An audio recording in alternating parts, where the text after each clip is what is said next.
अस्सलाम वालेकुम। आज हम आपको बताएंगे हज़रत अब्दुल्ला की शादी के बारे में। हज़रत अब्दुल्ला कुरैश में सबसे ज़्यादा हसीन थे। कुरैश की बहुत सी लड़कियां उनसे शादी करना चाहती थी, मगर अब्दुल्ला की हज़रत आमना से शादी हुई। हज़रत आमना वहब बिन अब्दुल मनाफ बिन ज़हरा की बेटी थी। शादी के वक्त हज़रत अब्दुल्ला की उम्र 18 साल थी। ये शादी के लिए अपने वालिद के साथ जा रहे थे। रास्ते में एक औरत काबा के पास बैठी नजर आई। ये औरत वरका बिन नौफल की बहन थी। वरका बिन नौफल कुरैश के एक बड़े आलिम थे। वरका बिन नौफल से उनकी बहन ने सुन रखा था कि वक्त के आखिरी नबी का ज़हूर होने वाला है, और उनकी निशानियों में से एक निशानी ये होगी कि उनके वालिद के चेहरे में नबूवत का नूर चमकता होगा। जो ही उसने अब्दुल्ला को देखा, फौरन ये बात उसके जहन में आई। उसने सोचा हो ना हो यही वो शख्स है जो पैदा होने वाले नबी के बाप होंगे।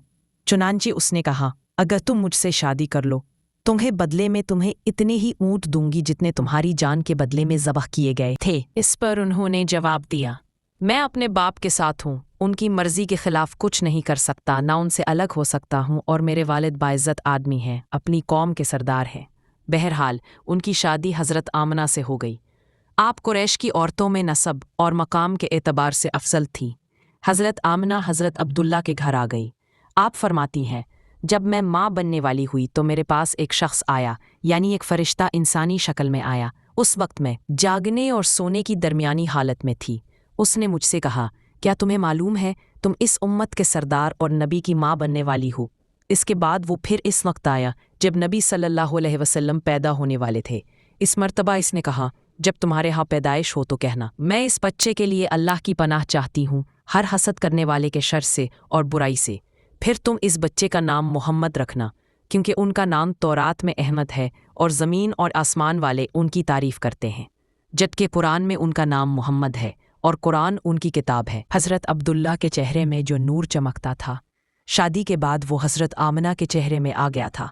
इमाम ज़ुहरी फरमाते हैं, हाकिम ने ये रिवायत बयान की है और इसको सही करार दिया है कि सहाबा रज़ी अल्लाह ताला अन्हों ने हुज़ूर नबी करीम सल्लल्लाहु अलैहि वसल्लम से अर्ज़ किया, ए अल्लाह के रसूल, हमें अपने बारे में कुछ बताइए। आप सल्लल्लाहु अलैहि वसल्लम ने इरशाद फरमाया, मैं अपने बाप इब्राहीम अलैहिस्सलाम की दुआ हूँ, अपने भाई ईसा अलैहिस्सलाम की बशारत हूँ और खुशखबरी हूँ। जब मैं अपनी वालिदा के शिकम में आया तो उन्होंने देखा गोया एक नूर ज़ाहिर हुआ है। इससे मुल्क शाम और बसरा के महल्लात रोशन हो गए।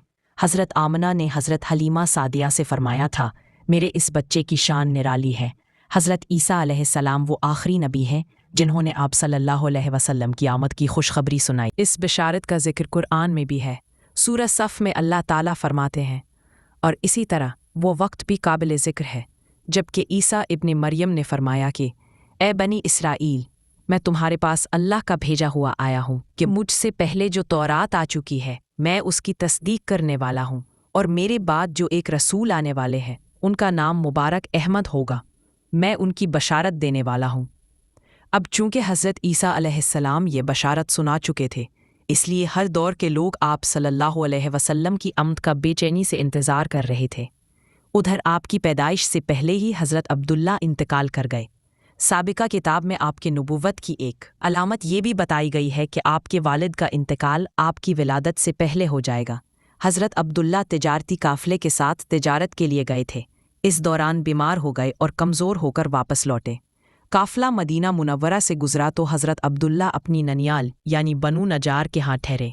उनकी वालिदा बनु नजार से थीं। हज़रत अब्दुल्ला इस जगह 1 माह तक बीमार रहे और इंतकाल कर गए। उन्हें यहीं दफन कर दिया गया। तिजारती काफ़िला जब हज़रत अब्दुल्ला के बग़ैर मक्का मुकर्रमा पहुँचा और अब्दुल मुत्तलिब को पता चला कि उनके बेटे अब्दुल्ला बीमार हो गए हैं और मदीना मुनव्वरा में अपनी ननहाल में हैं, तो उन्हें लाने के लिए अब्दुल मुत्तलिब ने अपने बेटे ज़ुबैर को भेजा। जब ये वहाँ पहुँचे तो अब्दुल्ला का इंतकाल हो चुका था। मतलब ये कि आप सल्लल्लाहु अलैहि सल्लम इस दुनिया में अपने वालिद की वफ़ात के चंद माह बाद तशरीफ़ लाए।